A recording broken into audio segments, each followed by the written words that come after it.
तो फिर मैं सोचता हूँ कि यार ऑडियंस अपने को 24 घंटा कैमरे पे देखना चाहती है, ऑडियंस अपने को 4 महीने कैप्टिव रियलिटी शो में देखना चाहती है, वो तो पॉसिबल हो नहीं रहा है। तो मैं क्या ऐसा करूँ कि मैं ऑडियंस के पास पहुंच पाऊँ। यार मुन्नावर देख, तू 24 घंटा लाइव तो रह नहीं सकता। तू जो कर सकता है वो तेरे गाने, तेरा स्टैंड अप है, ठीक है। अब स्टैंड अप रिकॉर्ड कराने के लिए शो लाइव करने की जरूरत पड़ती है, और शो लाइव करो तो इन लोग पहुंच जाते, न्यूज बना देते। तो मैं बोला ठीक है, अपन ढूंढेंगे तरीके ऑडियंस तक पहुंचने के। अब ऑडियंस तक पहुंचने के तरीके तो बहुत है, तो स्टैंड अप भी आएगा रिकॉर्ड करके बढ़िया सा, और म्यूजिक भी आएगा।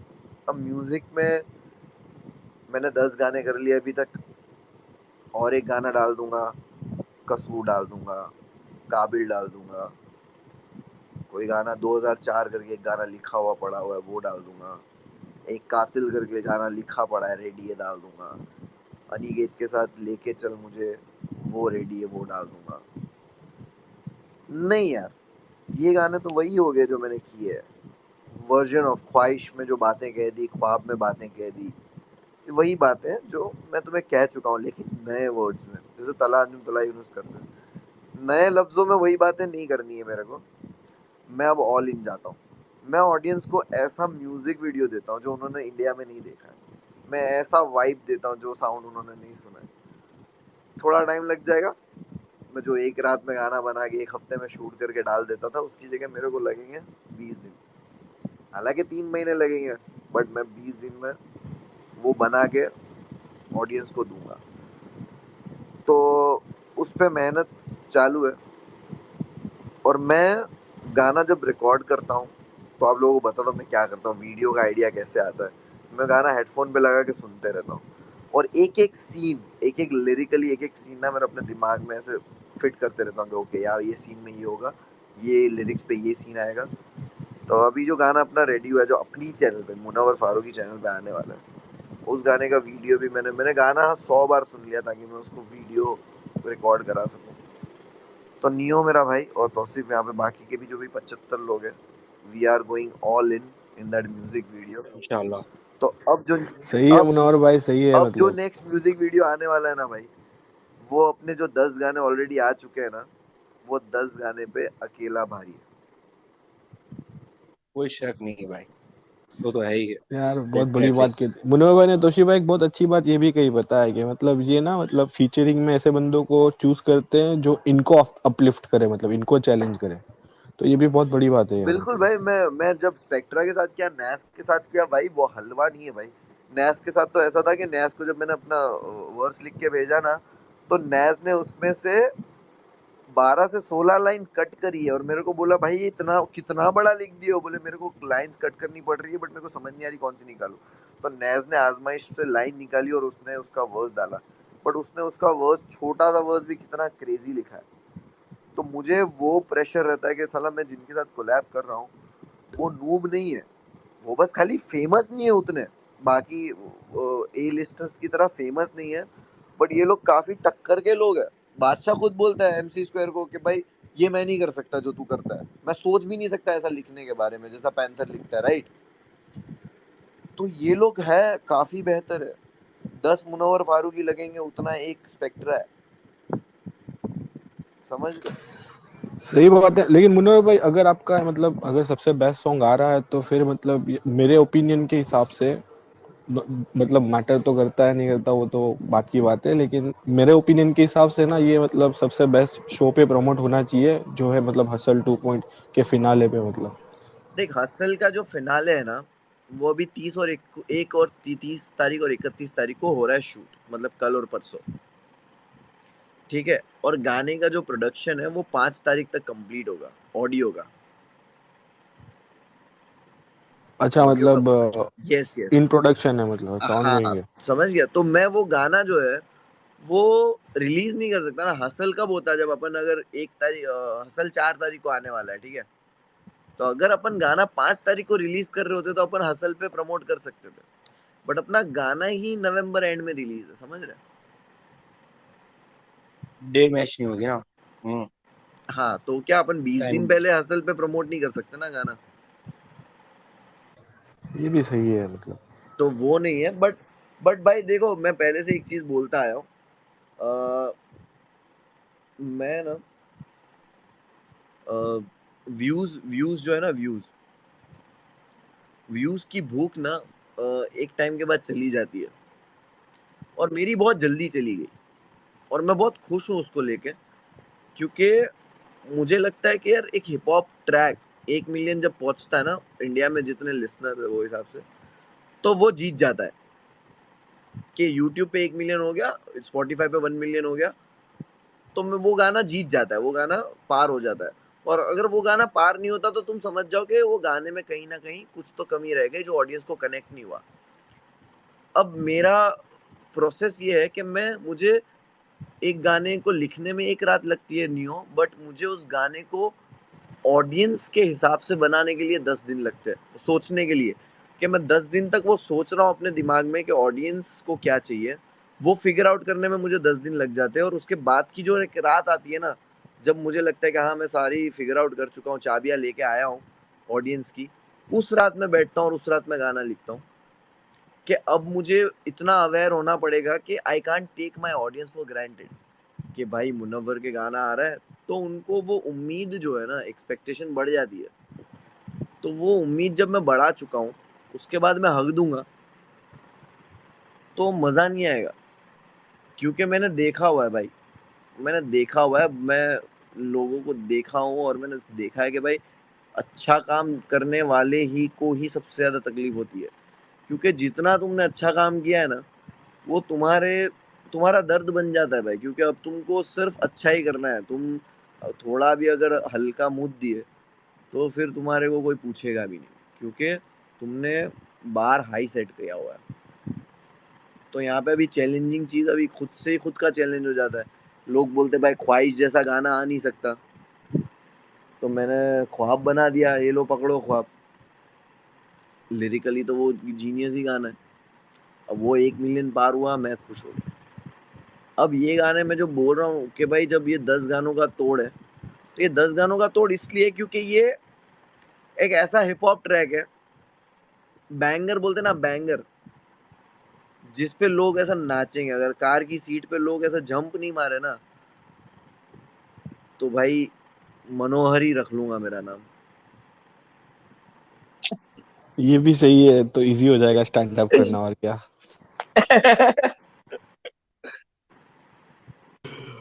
यार लेकिन मुन्नो भाई, हिप हॉप कम्युनिटी ना, मतलब फैंस ले लो या आर्टिस्ट ले लो, ठीक है, मतलब भले इंटरनली जितने भी इश्यूज है, मतलब फैंस फैंस में, आर्टिस्ट में, लेकिन तुम देखो ना, अगर outside of hip hop community अगर कोई मतलब कोई दूसरे स्ट्रीम में जाता है ना, तो वो पूरी कम्युनिटी बहुत सपोर्टिव है, पता है। मतलब तुम ना, ये एमसी स्टैन का एक मतलब एग्जांपल ले लो भाई, मतलब एमिवे वाले देख और देख कृष्णा।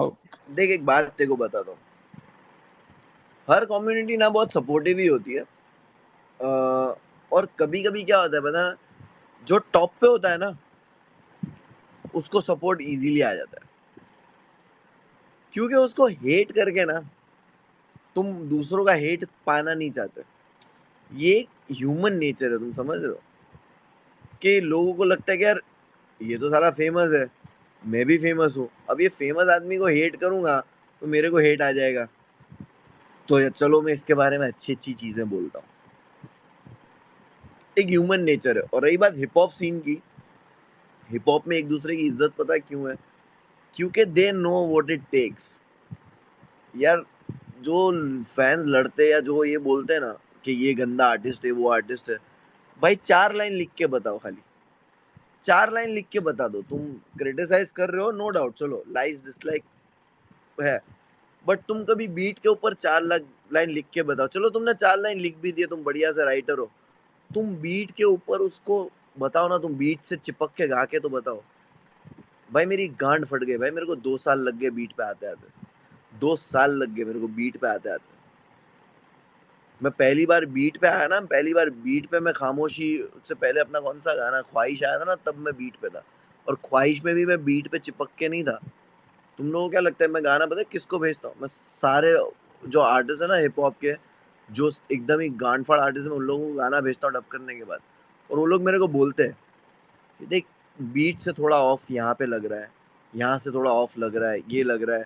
और मैं उनको पता है गाना कब भेजता हूँ, गाना रेडी होने के बाद, रिलीज करने से पहले, कि मुझे नहीं चाहिए कि उनका सुन के मैंने चेंज किया, क्योंकि मुझसे चेंज हो ही नहीं पाएगा। वो बोलेगा मुनव्वर तेरी यहाँ पे डिलीवरी ऑफ है, तो अब वो मुनव्वर की डिलीवरी, मुनव्वर घंटा उसको सही कर पाएगा, क्योंकि मुनव्वर को आता ही नहीं है। आता तो मुनव्वर पहले से ही सही कर देता। बट एवरी टाइम मैं अपने दिमाग में रखता हूँ कि ओके मैं बेस्ट नहीं कर पाया। तो ख्वाहिश के बाद जब मैं खामोशी भेजा था तो लोगों ने बोला भाई तू बीट पे आ गया। कलंदर भेजा, भाई तू बीट पे आ गया। ख्वाहिश भेजा, ख्वाब भेजा, बोले भाई तू बीट पे आ गया। और अभी जो गाना बना है उस पर भेजा तो बोलते भाई तू बीट को खा गया बीट को। तो मेरे को 2 साल लग गए वो घिसवा के। इतना लिखने के बाद, इतने रैपरों को सुनने के बाद भी मेरे को 2 साल लग गए। तो यहाँ पे जो क्रिटिसाइज करते हैं ना, उनको यही बोलना चाहूंगा कि भाई 4 लाइन लिख के बताओ और बीट पे गा के बताओ। तो क्रिटिसाइज तो लोग करते रहेंगे, बट उन इसीलिए हिप हॉप के जो आर्टिस्ट है वो एक दूसरे को इसलिए रिस्पेक्ट करते हैं कि यार क्या को पता कि इसमें क्या मेहनत लगती है। और हिप हॉप सीन तो अभी और ब्लो अप होने वाला है, बहुत ही क्रेजी जाने वाला है। और मैं बहुत खुश होता हूँ जब मैं देखता हूँ कि भाई रियल हिप हॉप लोग सुन रहे हैं। और जब मुझे रैपर लोग आगे बोलते हैं कि भाई हमको तेरा रैप पसंद है, तो मुझे लगता है कि भाई फक यार, ये रैपर है, ये इतना अच्छा राइटर है, इतना अच्छा रैपर है। और वो बोल रहा है, बंटाई मेरे को बोल रहा है कि भाई क्या कड़क काम कर रहे हो तुम। तो मुझे पता है ना कि भाई वो बंटाई बंटाई बंटाई के हेटर बंटाई को पसंद नहीं करते, बट बंटाई का फैन फॉलोइंग कितना बड़ा है। कृष्णा का भी नया गाना आया, क्या क्रेजी गाना है भाई। मैं कृष्णा को बहुत पसंद करता हूँ, मैं एमीवे को बहुत पसंद करता हूँ, मैं मुफाड़ को बहुत पसंद करता हूँ, मैं रफ्तार को बहुत पसंद करता हूँ, मैं एमसी स्टैन को बहुत पसंद करता हूँ। क्योंकि मैं एक कंज्यूमर हूँ, मैं एक ऑडियंस हूँ। और तुम as a audience why you want to consume something bad, right. हम एक अच्छी चीज कंज्यूम करेंगे और उसके बारे में बात करेंगे। बहुत सारा गंदा हिप हॉप सुनते हैं तो उसके बारे में अपन मजाक उड़ा लेंगे ना, उसके बारे में हम रास्ते पे थोड़ी निकल आएंगे। हम इसके बारे में जाके उसके फैंस को गालियां थोड़ी देंगे। तो हमें ये चीज समझनी बहुत जरूरी है कि हम जब कंज्यूम करें, हम एज अ ऑडियंस जब ये सब रैपर्स को सुने, हम उनको प्यार भेजें, हम उनको सपोर्ट भेजें कि भाई आपने ये गाना किया, अच्छा लगा। हम लोग ये भूल जाते हैं, हम लोग इतने टॉक्सिक हो चुके हैं ना इंटरनेट पे भाई, कि हम लोगों को बस दूसरों की बुराइयां देखनी है। मैंने लॉकअप में भी एक चीज बोला था, हजरत अली की एक हदीस है कि लोग जिसमें बुराई निकालते हैं ना, नुक्स, कि किसी के अंदर जो इंसान कमी निकालता है ना, उस इंसान की मिसाल उस मक्खी के बराबर है जो पूरा खूबसूरत जिस्म छोड़कर जख्म पे बैठती है। तो हजरत अली ने ये जो बात बोली है वो कितनी पते की बात है भाई, कि नुक्स निकालने वाले की आदत उस मक्खी के बराबर है जो पूरा खूबसूरत जिस्म छोड़कर एक जख्म पे बैठती है। तो अब तुमको वो मक्खी बनना है या तुमको एक इंसान बनना है जो खूबसूरत जिस्म को देख रहा है। तो ये खूबसूरती आर्ट की जो है वो परखनी जरूरी है। और यार देखो, इंटरनेट है ना, इंटरनेट पे बहुत सारी चीजें हो रही है। अभी बिग बॉस को लेके भी मैंने अभी एक किसी का पोस्ट देखा, राइट, कि किसी ने कुछ तो ट्वीट किया था कि लाइक मुनव्वर बोलता है कि बाकी सब तो एक्टिंग कर रहे हैं और सिर्फ अब्दू और स्टैन सही है, बाकी सब तो एक्टिंग कर रहे हैं। तो तू क्या कर रहा था, तू भी तो हैशटैग लगा के जीता, तू एक्टिंग कर रहा था, ये कर रहा था। भाई पहली बात तो ये कि रियलिटी शो में ना, ये जो बोलते हैं एक्टिंग करना मुश्किल है, एक्टिंग होती है, एक्टिंग कर सकते हो। लेकिन मुझे लोगों ने जब पसंद किया ना, तो मुझे अंदर इतना नहीं पता चलता था कि बाहर इतने लोग मेरे को इस लेवल पे पसंद करते हैं। क्योंकि मुझे एवरी वीकेंड पे कोई ऐसी हाथी घोड़ा नहीं मिल जाता था कि मेरे को लगे कि भाई मैं तो विनर ही बन गया। मेरे को भी डांट पड़ती थी, मेरे को भी बोलता था कि क्या कर रहा, तो मेरी भी फट जाती थी कि भाई अपन ये हफ्ते तो बहुत गलत विलन बन गए। बट क्योंकि भाई मुनव्वर ही बाहर हो रहा था, तो क्रिएटर्स भी नहीं चाहते थे, और जो क्रिएटिव टीम थी वो भी नहीं चाहती थी कि भाई मुनव्वर हाथी पे चढ़ जावे, झाड़ पे चढ़ जावे। तो वो लोग भी मेरे को एकदम हिसाब किताब में ही रखते थे। तो जैसे शिवम संडे था,